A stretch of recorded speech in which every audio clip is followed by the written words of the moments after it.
Como algunos, hablando del templo, decían que estaba adornado con hermosas piedras y ofrendas votivas, Jesús dijo: de todo lo que ustedes contemplan un día no quedará piedra sobre piedra, todo será destruido. Ellos le preguntaron: Maestro, ¿cuándo tendrá lugar esto y cuál será la señal de que va a suceder? Jesús respondió: tengan cuidado, no se dejen engañar, porque muchos se presentarán en mi nombre diciendo: soy yo, y también el tiempo está cerca. No los sigan. Cuando oigan hablar de guerras y revoluciones, no se alarmen. Es necesario que esto ocurra antes, pero no llegará tan pronto el fin. Después les dijo: se levantará nación contra nación y reino contra reino. Habrá grandes terremotos, peste y hambre en muchas partes. Se verán también fenómenos aterradores y grandes señales en el cielo. Pero antes de todo eso los detendrán, los perseguirán, los entregarán a las sinagogas y serán encarcelados. Los llevarán ante reyes y gobernadores a causa de mi nombre, y esto les sucederá para que puedan dar testimonio de mí. Tengan bien presente que no deberán preparar su defensa, porque yo mismo les daré una elocuencia y una sabiduría que ninguno de sus adversarios podrá resistir ni contradecir. Serán entregados hasta por sus propios padres y hermanos, por sus parientes y amigos, y a muchos de ustedes los matarán. Serán odiados por todos a causa de mi nombre, pero ni siquiera un cabello se les caerá de la cabeza. Gracias a la constancia salvarán sus vidas. En este domingo, próximos ya a finalizar el ciclo litúrgico, Lucas, en el capítulo 21, versículos 5 al 19, nos muestra una realidad: el final. Si bien ha sido un gesto ciertamente heroico, la imagen de la orquesta del Titanic que tocó hasta el final mientras el transatlántico se hundía, permanece como una emblemática figura de un mundo que no quiere ver lo que está sucediendo. Acontece también que en los tiempos de crisis estamos o somos inducidos a encontrar situaciones que nos puedan distraer. Se trata de un mecanismo de defensa que automáticamente ponemos en acto, pero que al mismo tiempo se corre el riesgo de impedir que trabajemos para encontrar los recursos adecuados y afrontar las crisis. Algunos expertos sostienen que la música de la orquesta del Titanic había creado entre los pasajeros un clima de seguridad tal capaz de retrasar los procedimientos para ponerse a salvo. En cada época de crisis tenemos la tendencia a escuchar una música placentera antes que tomar conciencia de lo que está aconteciendo. Más aún, en todo tiempo de crisis no faltará quien pondrá espectáculos en escena para impedir que sean identificados los responsables del naufragio. También el texto evangélico de hoy nos introduce en el discurso escatológico, es decir, el discurso de los momentos finales, los de la crisis. Encontramos discípulos distraídos por la admiración de las bellas piedras del templo. Recordemos cómo para Israel el templo de Jerusalén era todo un símbolo del cual ellos se sentían orgullosos. Jerusalén era una ciudad magnífica, embellecida por los siglos y por Herodes el Grande, con toda clase de monumentos, anfiteatros, hipódromos, termas y palacios.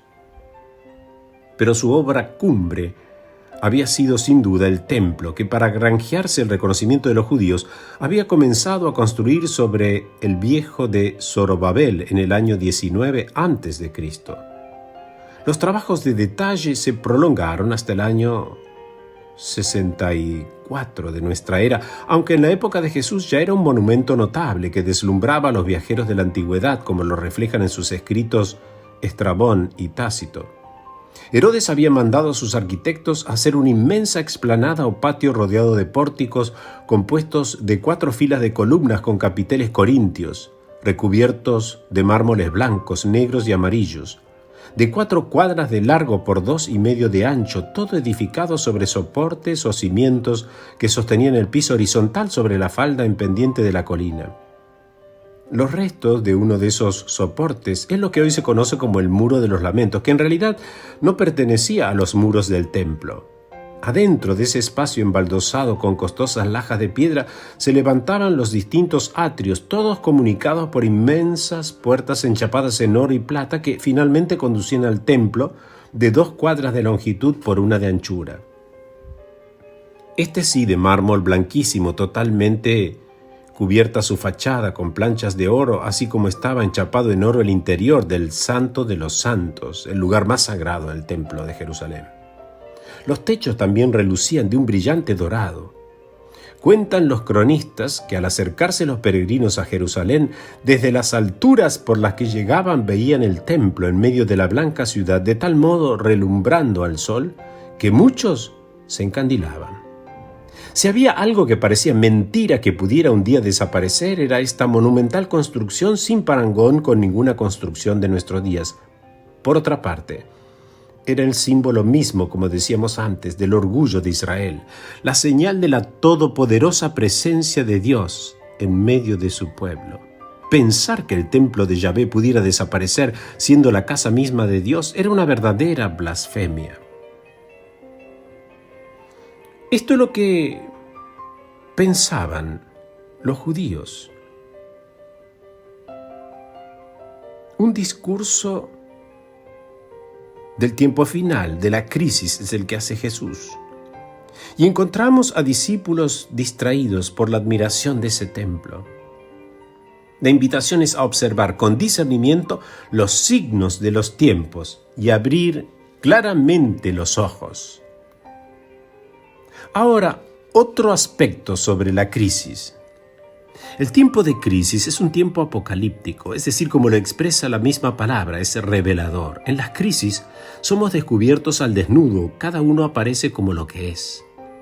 Así, los discípulos se descubren y aparecen miedosos y egoístas, piden a Jesús cuándo llegará al final y sobre todo, cómo van a entender o van a saber cuándo llega el tiempo en que la cuerda se corta.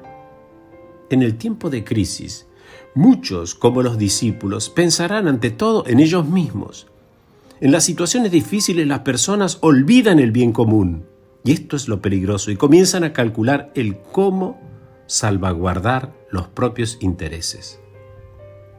El tiempo de crisis es siempre, como Jesús lo recuerda en estos versículos, un tiempo de contraposición y de ambigüedad, un pueblo contra pueblo y reino contra reino, dice él, y de instrumentalización de su mensaje.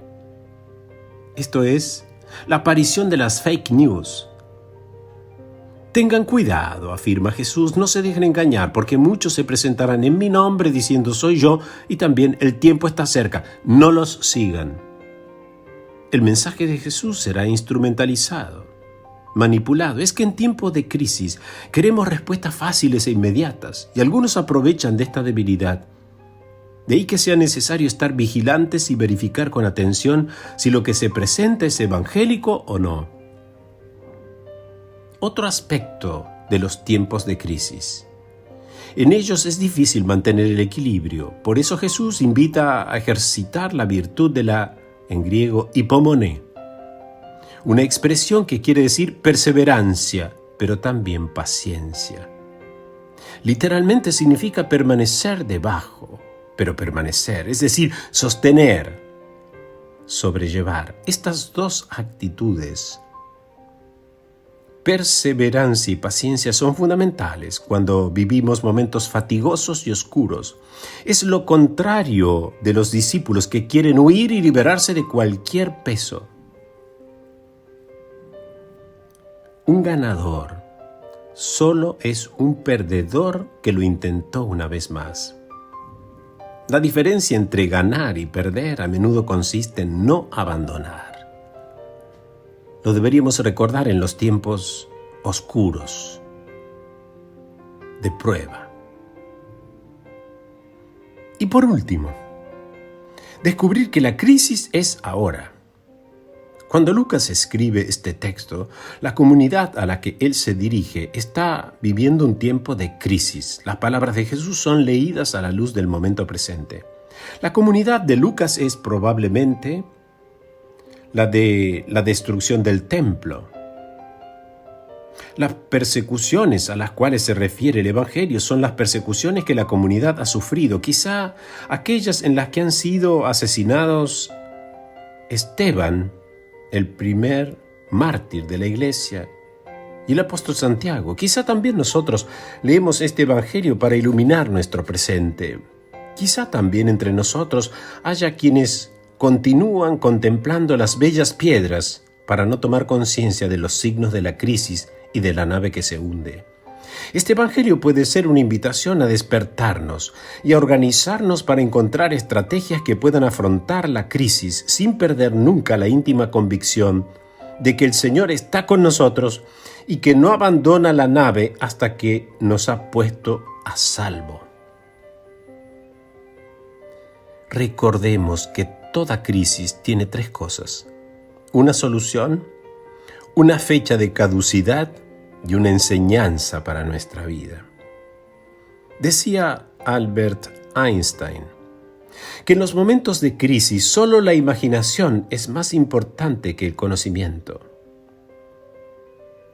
Y es verdad, en tiempos de crisis, mientras unos lloran, otros venden pañuelos. Allí está la imaginación. Hay una frase del dramaturgo y poeta alemán Bertolt Brecht, que vivió entre 1898 y 1956, que a mí siempre me ha ayudado y al mismo tiempo me ha impactado. Él decía que hay hombres que luchan un día y son buenos. Hay hombres que luchan un año y son mejores. Hay hombres que luchan muchos años y son muy buenos. Pero están los que luchan toda la vida. Esos son imprescindibles. La crisis se produce cuando lo viejo no acaba de morir y cuando lo nuevo no acaba de nacer.